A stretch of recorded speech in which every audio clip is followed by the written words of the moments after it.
I put the batteries in your back, so I'ma call you when I'm coming right back. And if you still insist, I'ma pull up to the towns and I'll be there by 6. So tell me what time is valid, cause I can't lie to you. Hi guys, welcome back to my channel. And if you're here for the first time, then hey girl, what's up? Even if you're not a girl, sorry, what's up? Welcome to my channel. Subscribe if you aren't already. So as you guys can tell from the title, we are going to be making a shrimp seafood boil at home. Very easy. Like, even if you've never cooked before, this could be the first thing that you make and you're gonna be like, damn, that was easy. So instead of having to spend hundreds of dollars at the seafood spot, Claw Daddy's, Juicy Crab, Louie, King Crab, Hook and Reel, whatever, you could just make it at home. And it's easy, like very easy. So I'm gonna stop talking and I'm gonna just show you guys how easy it is, and we're just gonna get into the video. Before we get into the video, don't forget to give this video a big thumbs up and subscribe if you aren't already. So without further ado, I'm going to switch into a voiceover and we gonna get to cooking. So these are the ingredients that we'll be using today. I have my shrimp, which has been cut, cleaned, deveined, and pre-seasoned. We are going to be using potatoes, corn, sausages, and I've never used broccoli before, but we're gonna be using some broccoli today. Okay, so now the first step after you've cleaned your potatoes, obviously, is to dice them. You can cut them as big or as small as you want, but I'm just going to dice them in medium sized pieces. And you will see that I ended up only using one and not two.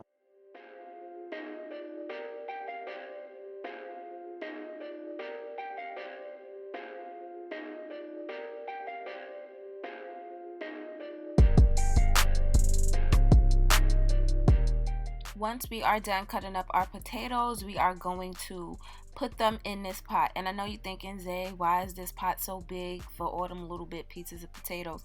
It's okay, it's gonna make sense, I promise. Once that step is completed, we are now going to prep our corn. So I will start by peeling off I don't know what that is, the skin, the leaf. I start peeling that off, and then I'm going to take apart the little hairs. I always rinse it off because it makes it very easy.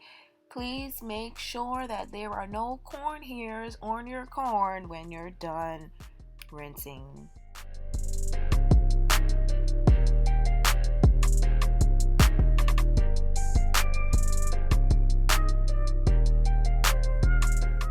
So now that our corn is nice and clean and hair free, it's time to cut it into short pieces.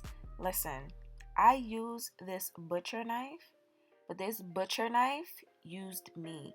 I was struggling. You see how I gotta roll the corn around and swivel the knife to try to get through? That little piece that just came off, that was the easiest piece thus far. I was struggling. Don't be like me, don't struggle. Find a knife that works. Perfect.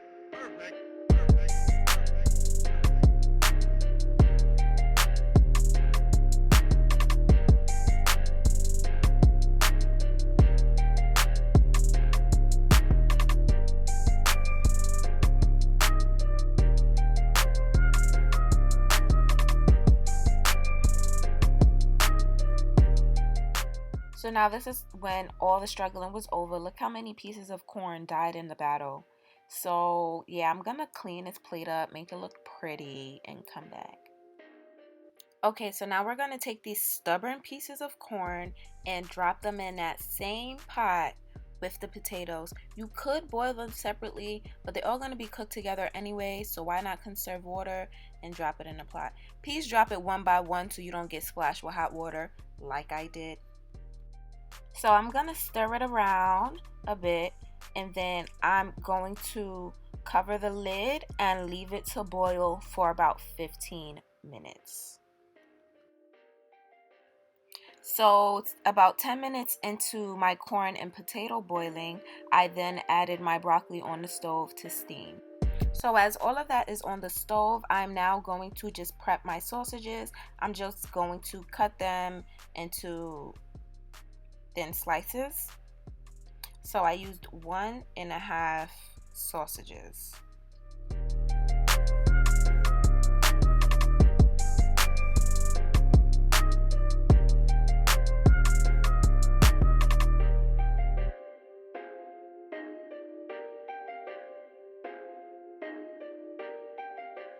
And the sausages that I use are these Arnolds Meats smoked hot beef sausages, and they're really spicy, which is why I like them.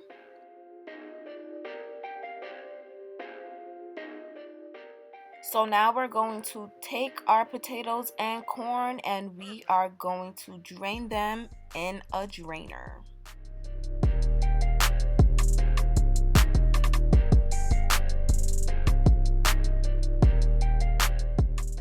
Next, we're going to add them to a bowl, not the sink, to prep for seasoning.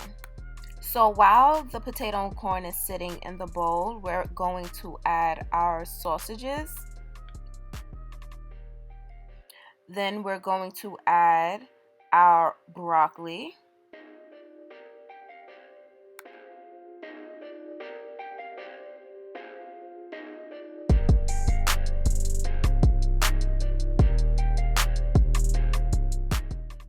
Next, we're going to add our shrimp that has been pre-seasoned.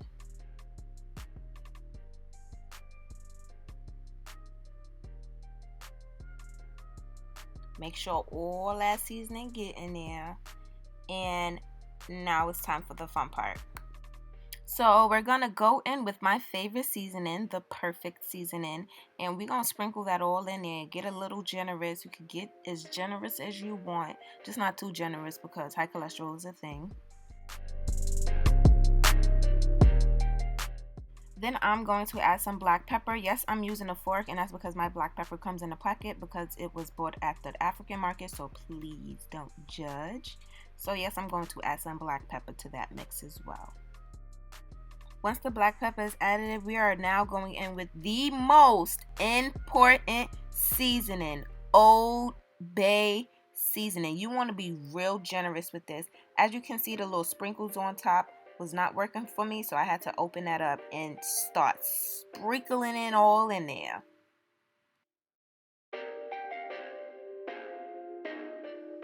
Once that is done, we are now going to add some butter to make sure that all that seasoning sticks. Like real good. Like real good. So once the butter is added, you then just want to mix everything all up and eye it. If you feel like you need to add more seasoning, then add. If you feel like you need to add more butter, then do so. But just make sure you mix it all up.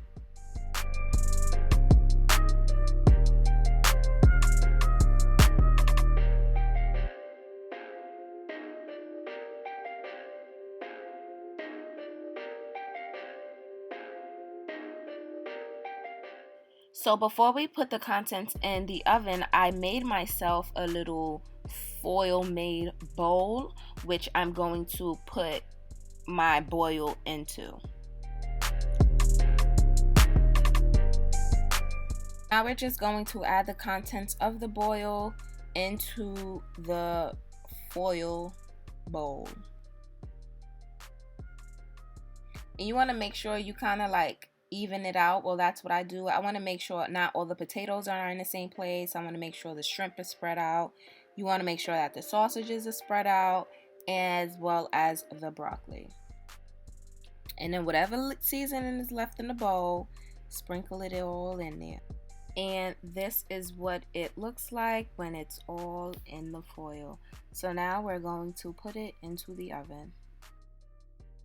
So before putting it into the oven, I like to put the foil bowl into a foil pan just in case if there is any holes or anything, to make sure that there's no leaks. You also want to make sure that you close the top of the foil, and then we add it to the oven for about 35 minutes. And when it's all done, this is what it looks like. Alright guys, so I hope that you enjoyed this quick easy recipe. I promise you it was really easy. Like, as you guys can see, it was really easy. I'm about to sit and enjoy my food, and I will see you guys in my next video. Don't forget to give this video a big thumbs up. Comment down below, let me know if you think that this was pretty easy or not, and if so, let me know when you trying it, sis or sir. And don't forget to subscribe if you aren't already, and I love you guys, and I will see you all in my next video. Mwah.